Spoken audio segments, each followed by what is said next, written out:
Hi, I'm Sam Payne, host of the Appleseed Podcast. This season, imagine this: a crackling fire, a mug of cocoa, and family gathered around a great story. All you need is the fire and the cocoa. We'll take care of the stories. Join us in every episode of the Appleseed Podcast for folk tales, fairy tales, family stories, tall tales, and more, shared by some of the country's most beloved storytellers, and just right for gathering around. Make it a Christmas season to remember with the Appleseed Podcast. Find the Appleseed wherever you get your podcasts. Hello, welcome to a special edition of Strong Sense of Place that celebrates Thanksgiving. AKA my favorite holiday. Yeah, we recorded this podcast last year for our patrons. It's not our usual thing. It's a little story that we read.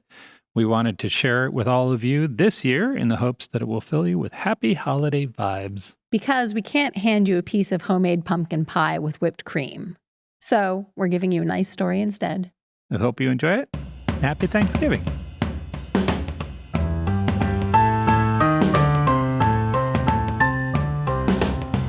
Hello.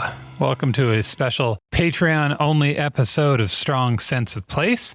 Today we're getting curious about the intersection of pumpkin pie and strained family relationships. That is a terrible way to describe my favorite holiday, Dave. Thanksgiving is the best. Thanksgiving is a lovely holiday. It's a day devoted to eating. Yep. And relaxing. And gratitude. Right, and gratitude. Right, definitely gratitude. I like gratitude. But eating. Yeah. And relaxing. Yeah. And also gratitude. And also gratitude. And it's hard to go wrong with those things. And every year, we watch the movie Home for the Holidays. We do. Which, in my humble opinion, is the definitive Thanksgiving movie. Agree. I mean, what even competes with that, really? I don't know. Are there other Thanksgiving movies? Yeah. Well, what about... Planes, Trains, and Automobiles is also a Thanksgiving movie. Yeah. That's also a very good film. What about Dan in Real Life? Is that a Thanksgiving movie? It's not, but it feels like it is. It just feels like it is. Yes. Yeah. Anyway, back to Home for the Holidays. All right. Let's talk about who's in Home for the Holidays. Okay.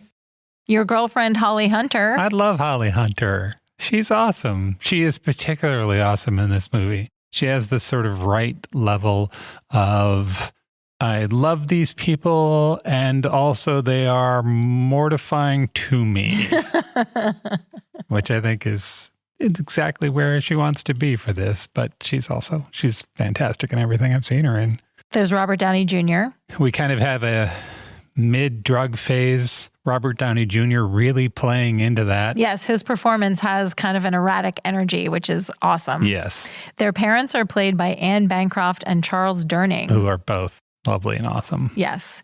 And then there's Dylan McDermott, who plays a love interest, and we won't say more than that in case you haven't seen it, because we don't want to spoil it. Yes. And then Claire Danes plays Holly Hunter's daughter. I mean, this is an amazing cast. Claire Danes is in it for like 5 minutes. She does a really nice job, and she gets out of the way. And it's directed by Jodie Foster. Yeah. Amazing.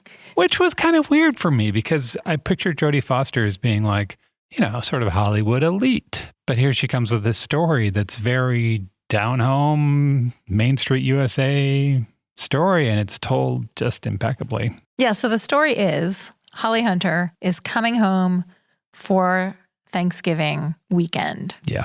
And it is fraught with tension and family history and lots of humor, but also like you're laughing and then the very next minute your eyes are stinging and there's an enormous lump in your throat. Yeah. It's a rom-com at its heart, but it feels like it's got a little more depth than most rom-coms for me. And it's based on a short story from the book, Home for the Holidays and Other Calamities by Chris Radant. Yeah. Sadly, that book is out of print. Yeah. You can't get it anywhere. No, I tried. Yeah. I mean, I think you can get a weird mass market paperback copy on Amazon, maybe. The Internet Archive has a full scanned copy. I will link to that. Oh, nice. I love this story. As a thank you gift from us to all of you, we have recorded our own little audiobook. Yeah, we made a little audiobook for you. Home for the Holidays by Chris Radant. This is Strong Sense of Place. Home for the Holidays by Chris Radant. Read by Melissa Julwan.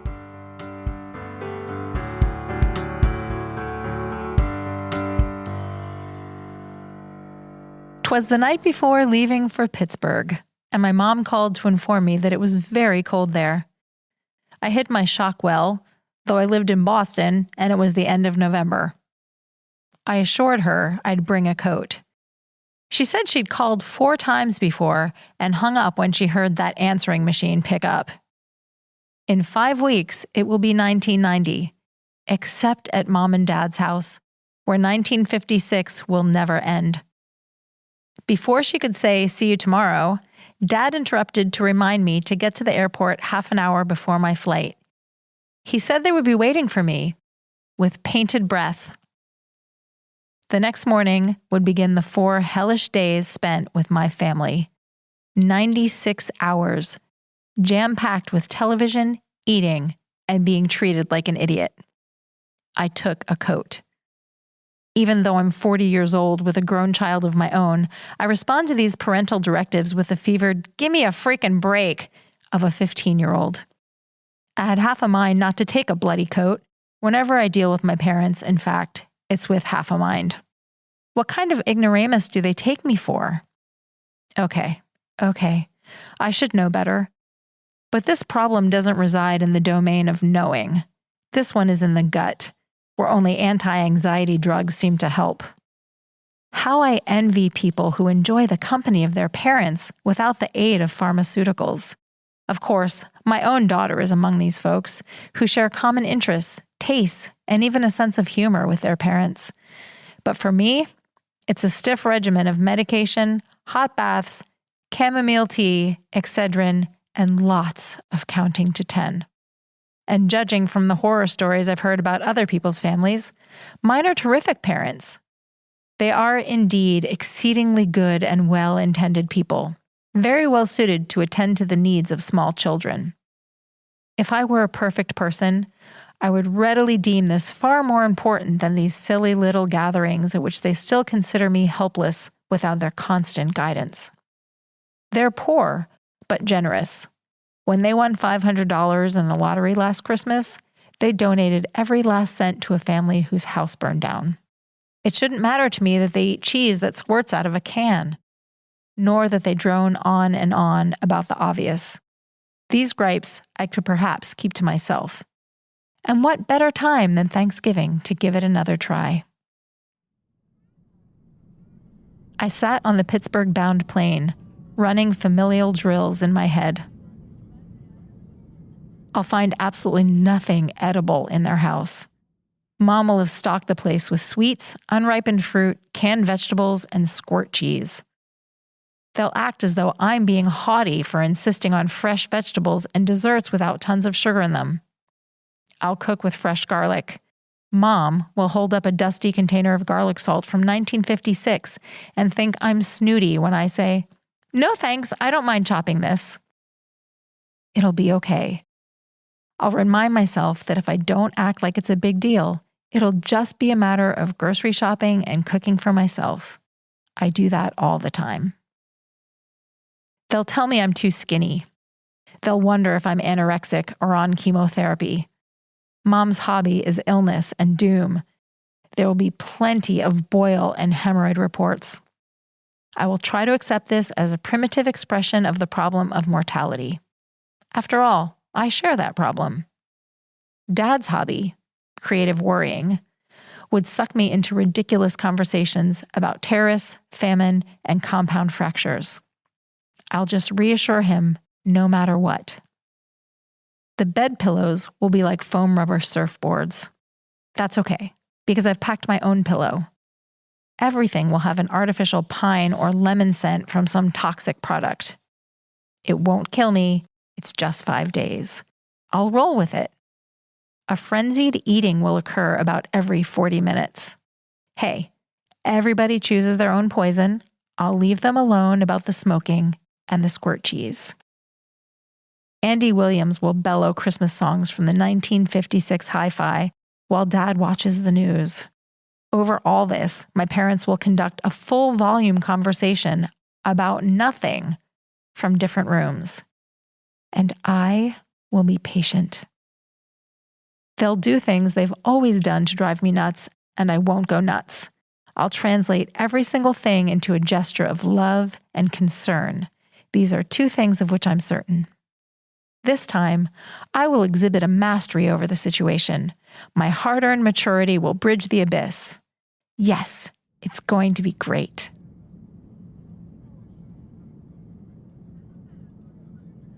An awful panic overtook me at 22,000 feet. I should have never started down memory lane, for many more landmines awaited me than just the aforementioned. Once this list-making began, I couldn't stop, and my resolve to handle this mounting litany of predictable torments began to shimmy but good. Dad, a retired airplane mechanic, will take another crack at offering me advice about my business, which is writing. Mind you, he's the guy with painted breath. They'll want to know if I'm any closer to being married, and thereby resembling the picture they'd hoped I'd grow into. Mom will use her Scrabble calculator to beat me at Scrabble, and then she'll rub it in. They'll mispronounce words. Mom will take her clothes off in front of me at least once. Horrible, grueling, unnecessary tidbits will be discussed at great length. I will have to learn about at least one amputation. Long-winded, bizarre theories about stupid things will rake my nerves. They won't understand why I dress this way. Mom will talk through her nose. Oh, God. We're landing.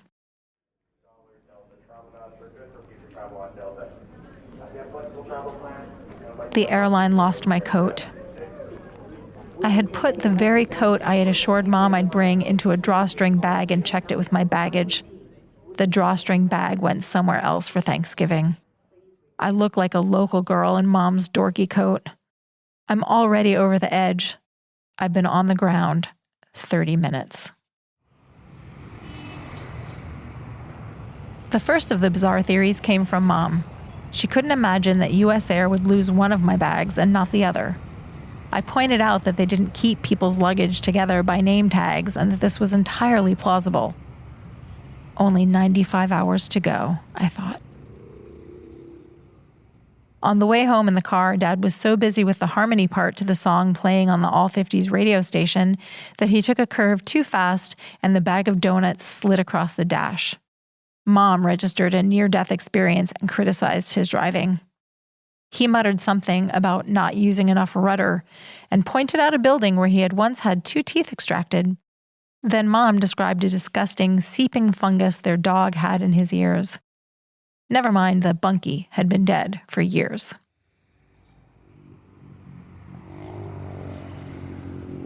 Uncle Freddie is a great guy, but he farts when he walks, Dad said.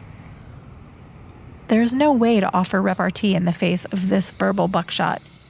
I'm simply not clever enough. I must have seemed quite dull to them, staring out the window with my mouth dropped open slightly, already defeated, wearing Mom's coat.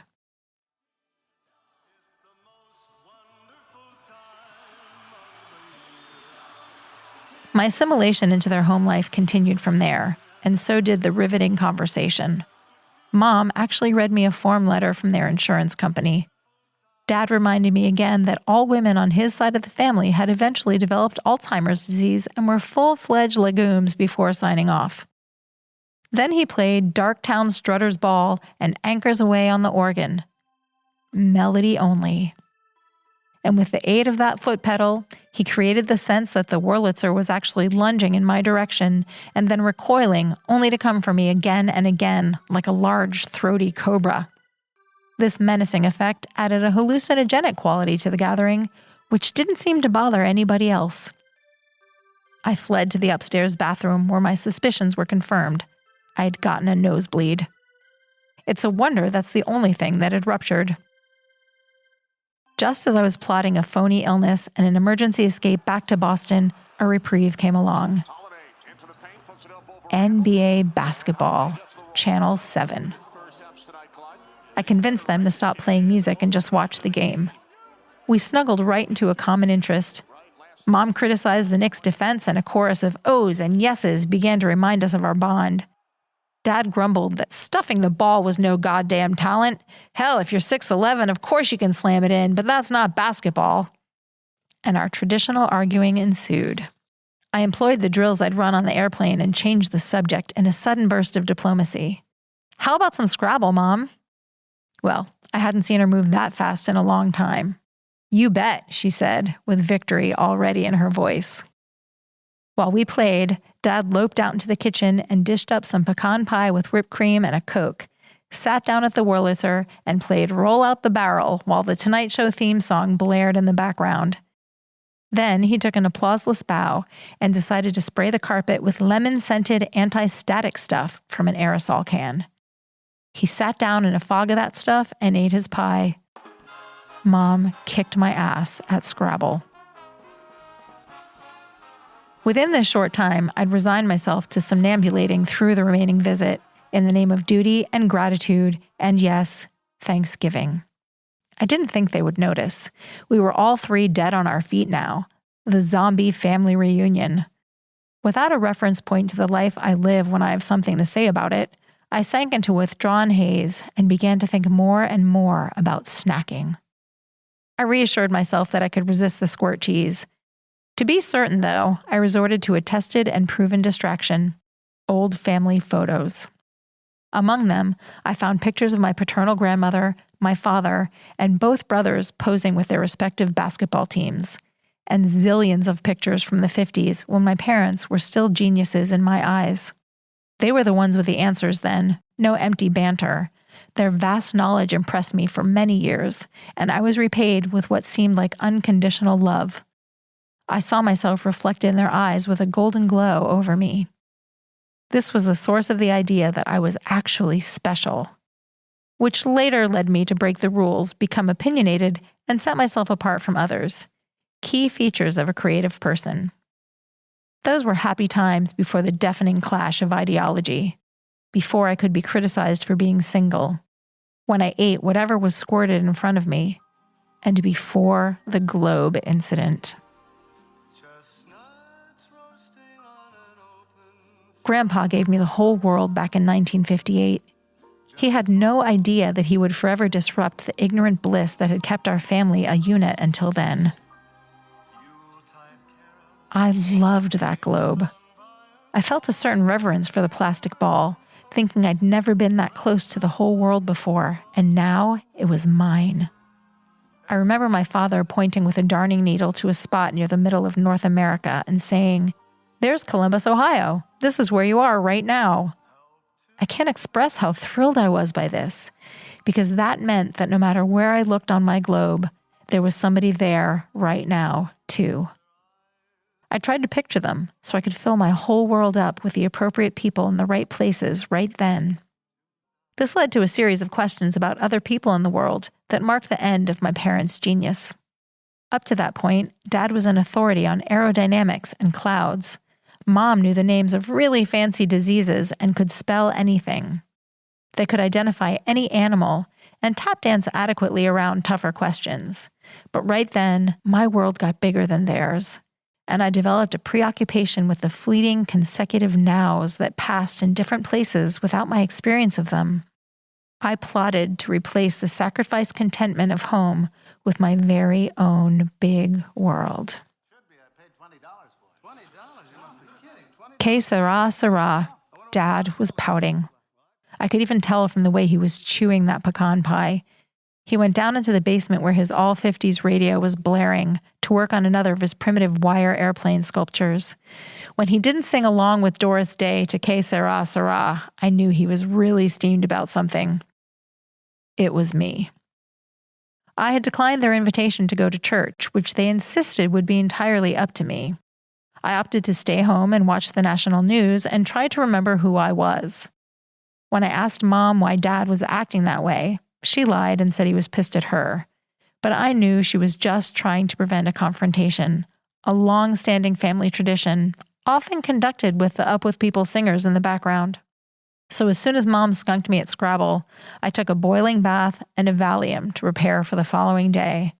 And don't you know, US Air delivered the missing bag with my coat in it just then. I looked at it with a weird jealousy before opening it, wondering where in the big world it had gone without me.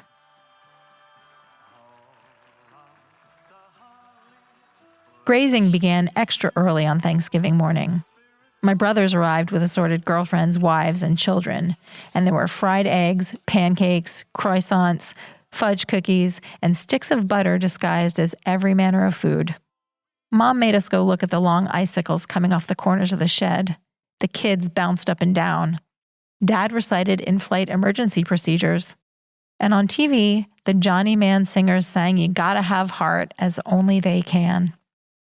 Dad repeated his complaint about Uncle Freddie repeating his stories. Mom told everyone about the oozing lesion of somebody we didn't know. The question, "Is Disneyland more fun than Busch Gardens?" was tossed out for debate. Dad went outside to look at the sky and missed Mom's brief history of nasty gashes suffered in our family. Mom and Dad lumbered about the house, all swollen, like bloated ghosts, chewing as they walked. It was like the Macy's parade of parents. People cordially offered each other another appetizer. Bizarre theories about things flew. Dad speculated that the airport would be busy again soon because people don't get Friday off. Thanksgiving breakfast just sort of blended into lunch, which turned into a crescendo of dinner, followed by a deafening, corpulent silence. Casualties of the meal sprawled out in various unlovely positions in front of the TV, horrified at what we had just eaten. And the only thanks I could think of was, thank God it isn't Christmas. Because Christmas is the same scene plus gift giving and receiving, the dramatization of which is a robust undertaking. In my family, believe me, it is far, far better to give than it is to receive. Last year, I got a size 18-20 dress from one of my brothers who's born again, making him my youngest brother, I guess. He hadn't seen me in 2 years and figured I'd probably doubled in size, like most Radants do. He had also tossed in a stocking stuffer inspirational tape, the cover of which reads, "No matter your age, the approval of your parents affects how you view yourself and your ability to pass that approval along to your children. Many people spend a lifetime looking for this acceptance the Bible calls the blessing." All that year, I felt just a little bit suspicious about his gift. Like, what was he trying to say? I always felt blessed by our folks. Does he know something I don't? My niece and nephew gave me a perfectly nice black sweatshirt, onto which they had applied some sort of clumpy paint substance in a random design. I finally got it scraped off with a razor blade so I could wear it to the gym. Mom and Dad, defeated from years of giving gifts I obviously hated, asked me to buy my own damn presents this year. They gave me $100 and told me to go wild, and I did just that. My youngest brother, the one who arrived in 1962, several years after the globe, the baby brother who knows me, gave me a watch with a hologram of a globe on the crystal. That was a wonderful Christmas. Mom's voice broke the silence with an offer no one could refuse, a round of Alka-Seltzers, and a thunderous fizzing ensued. Later that night, I creamed Mom at Scrabble. After everyone left, I cleared the table, examining bowl after bowl of the food, which had cooled to a consistency of Jell-O infused with tub and tile caulking. It wobbled.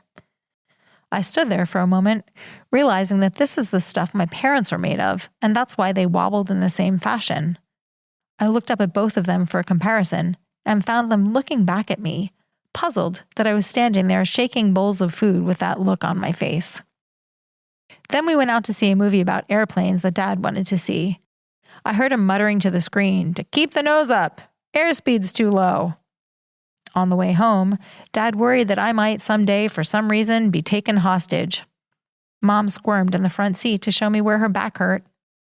And finally, back home, we, or should I say, I, reviewed my Scrabble win. It was the healthy 120-point spread that made it such a definitive victory. I declared that I would never play Scrabble with her again so that my championship would stand in perpetuity. She congratulated me and told me that Mike Nolan had died mercilessly of a horrible brain tumor.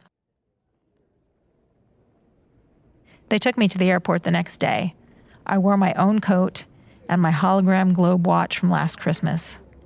Dad was concerned about the plane I was taking back to Boston and about the possibility of another ice age. I resisted turning a series of cartwheels at the airport. Any minute now, the big world would be mine again.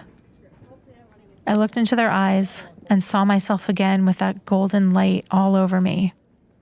They never understood my alternative ways, and yet they've tolerated me all this time. I saw how much they missed being geniuses, my heroes.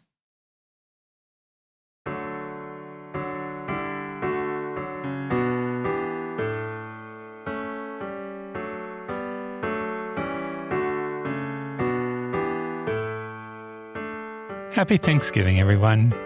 From our house to yours, we hope you have a lovely, lovely holiday season.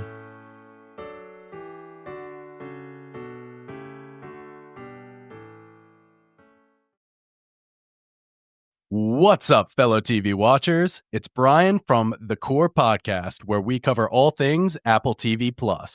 We are wrapping up our recaps of Emmy favorite Severance, but 2025 on Apple TV Plus is just getting started.